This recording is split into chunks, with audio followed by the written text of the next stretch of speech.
नमस्ते, मेरी प्रिय दोस्त। आप सबका हार्दिक स्वागत करती हूँ माय वर्ड माय कोड में। एक बार पुनः आप सबके समक्ष उपस्थित हुई हूँ एक छोटी सी रचना लेकर। गीत गजल। हम सब लिखते हैं कुछ ना कुछ अपने मन की बात। कोई गीतों के माध्यम से कहता है तो कोई गजल के माध्यम से, कोई कविताओं में, कोई दोहा छंद में। तरीका अलग अलग हो सकता है पर भाव एक ही होते हैं।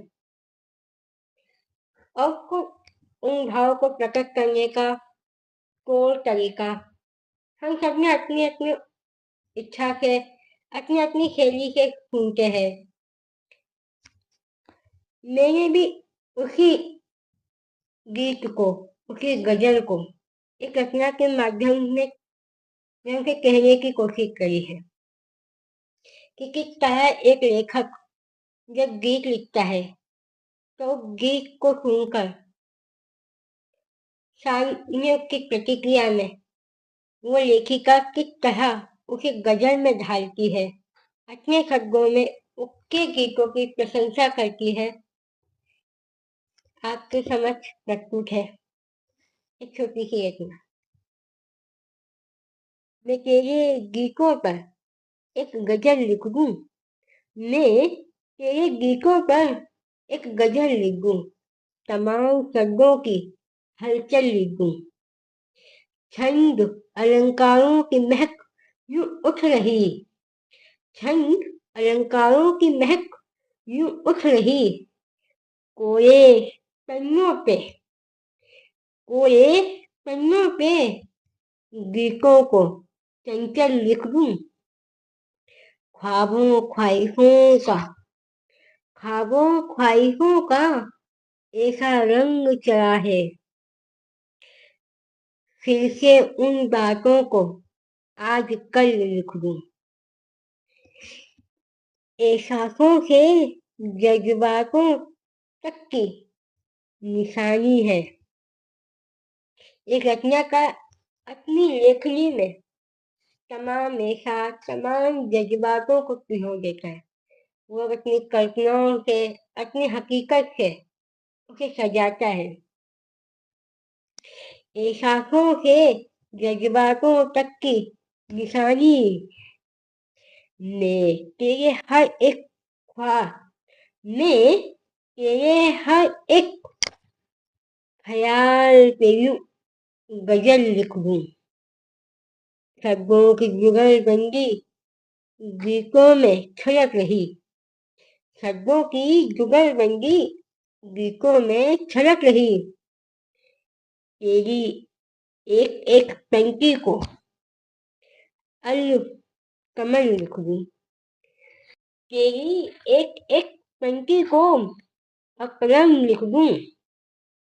अकलम का मतलब होता है संपूर्णतः या संपूर्ण।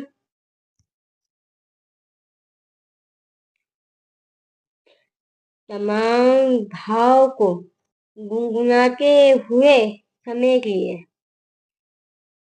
मैं तेरे गीतों को सरेआम मुकम्मल लिख दूं।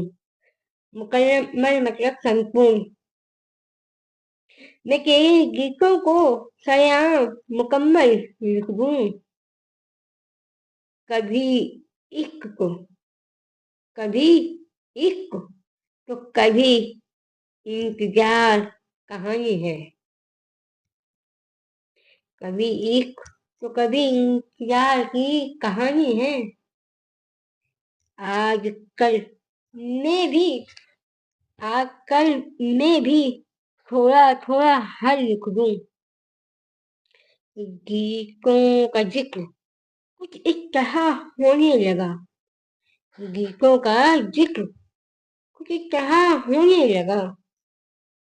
क्यों न तेरे क्यों न तेरे तरानों पे एक गजल लिख दूं। मुस्कुराते नगमों का एक, मुस्कुराते नगमों का एक महफिल सजी है।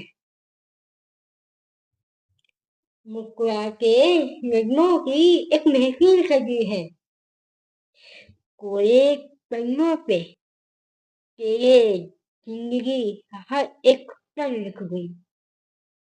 किस तरह उसने अपनी जिंदगी को अपने गीतों में समेटा है, अपनी रचनाओं में समेटा है। कोरे पन्ने पे तेरी जिंदगी का हर एक पल लिख दूं, शब्दों की हलचल में तराने की एक रंगत लिख दूं, शब्दों की हलचल में तराने की एक रंगत है। मैं आहिस्ता से तेरे गीतों को आंचल लिख दूं। एक सुकून मिलता है जब हम किसी की कविताओं को पढ़ते हैं। हर किसी के भाव कुछ ना कुछ कहते हैं। जब हम पढ़ते हैं तो हम भी उनसे कुछ सीखते हैं, कुछ समझते हैं। लिखना ही सिर्फ उद्देश्य नहीं होता, उसे समझना और उसे समझाना भी एक अपने आप में संपूर्ण लेखनी होती है। और तभी पूरी होती है जब हम एक उद्देश्य, एक संदेश अपनी लेखनी के माध्यम से सामने वाले लोगों को दे। तमाम उन सभी को एक वाक्य है जो शायद हम आम बोलचाल में या ये कहे कि किसी माध्यम से कह नहीं पाते, कि हर इंसान अपने अपने तौर तरीकों से बात को कहता है, अपनी बात को जमाने के सामने, लोगों के सामने रखता है, गीतों के माध्यम से, गजल कविताओं के माध्यम से या कोई चित्रों के माध्यम से उसे हमेशा व्यक्त करता है। इसे हम भी अक्सर कोशिश करते हैं कि जब हम कुछ लिखे तो एक संदेश उसमें जरूर हो। हमारी लेखनी की इसे हम अपने लिए आगे वाले कल के लिए लिखे, हमने क्या सीखा कल के और हम आज क्या देख रहे हैं उसे हम कल के लिए समेट कर रखते हैं अपनी कविताओं में, रचनाओं में, गीत गजल में। मेरी छोटी सी रचना के साथ आज तक के अलविदा लेती हूँ और बहुत जल्द एक नई रचना के साथ आप सबके समक्ष उपस्थित होती हूँ।